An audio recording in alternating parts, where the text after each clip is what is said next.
રીતના ધોઈ કાઢવાની છે 2-3 વાર, કારણ કે એમાં ઝીણી ઝીણી જીવાત હોય ને એટલે આપણે એને ધોઈ કાઢીશું. બરાબર, એટલે 2-3 પાણીએ, ચાલુ પાણીએ ધોઈ કાઢવાની, કારણ કે એમાં ઝીણી જીવાત હોય. અને ગુલાબની દાંડીઓ અને એનું અંદરથી છૂટું કરી દેવાનું, આવી પાંદડી. હવે આ સૂકાઈ ગઈ છે, ઘરમાં જ સૂકવી હતી મેં, ખુલ્લી કરી એક કાપડમાં આપણે છૂટી કરી અને સૂકવી દીધી હતી. બરાબર, હવે આ કોરી પડી ગઈ છે. હવે આપણે કોરું પડીએ એટલે આમાં સાકર નાખવાની છે, ખાંડ નાખવાની નથી, કારણ કે ખાંડથી તો અંદર કેમિકલ હોય ને હોય, એટલે આપણે સાકર હોય ને એટલે ઠંડી કહેવાય, એટલે આપણે આમાં થોડી સાકર છે ને તે કચરી કાઢવાની છે. બરાબર, ખાયણીમાં, અને પછી આપણે નાખીશું. ઓકે, આપણી ગુલાબની પાંદડીઓ સૂકાઈ ગઈ છે.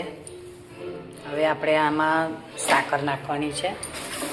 અહીંયા સાકર છે રેડી, કારણ કે આમાં ખાંડ નહીં નાખવાની, તો આ સાકર એકદમ મિક્સરમાં પીસાય નહીં. બરાબર, એટલે આપણે એને ખાણીમાં એ કરી દઈશું. બરાબર,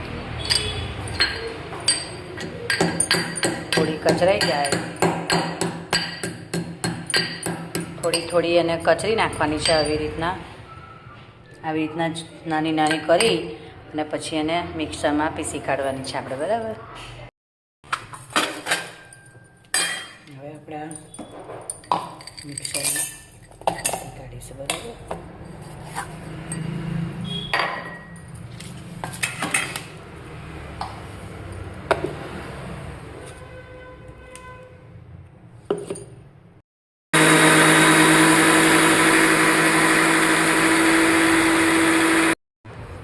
હવે આ સાકર પીસી કાઢી છે. હવે આમાં આપણે બધું મસરી કાઢવાનું છે. બરાબર,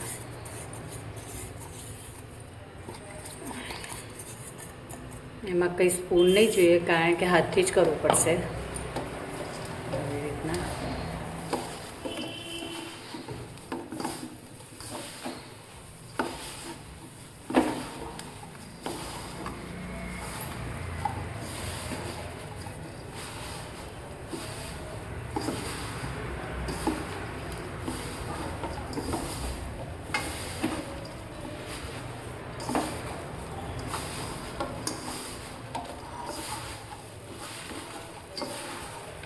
તમે જોઈ શકો છો.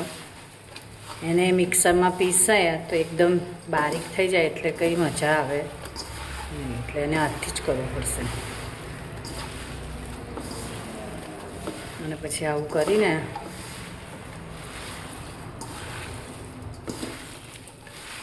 એક કાચની બરણીમાં તો કોઈ વાસણમાં ભરી દેવાનું છે.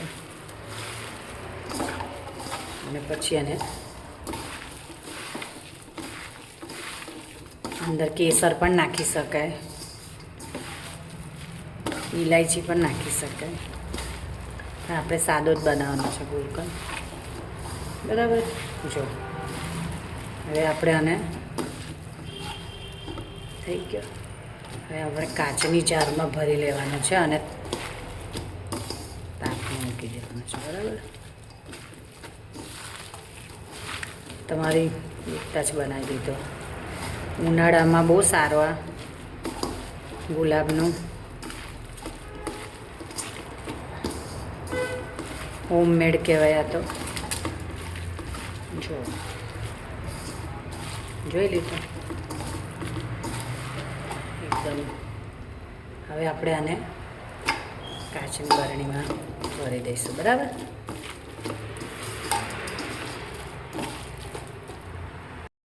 હવે આ રેડી થઈ ગયું છે, એટલે આપણે એને બોટલમાં ભરી દેવાનું છે. બરાબર, કાચની જારમાં.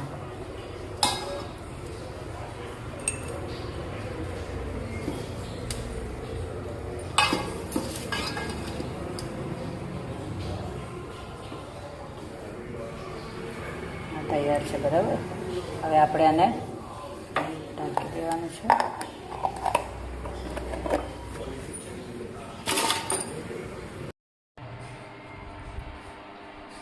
આ રેડી થઈ ગયો છે. હવે આપણે આને સૂર્યપ્રકાશમાં મૂકવાનો છે. એક દિવસ કાલે એને મૂકીને એક દિવસ પછી એને ચેક કરવાનો, ચમચીથી હલાવવાનો અને પછી એને અઠવાડિયા પછી જ એને કાઢવાનો. બરાબર. રેડી છે આપણો ગુલકંદ હોમમેડ.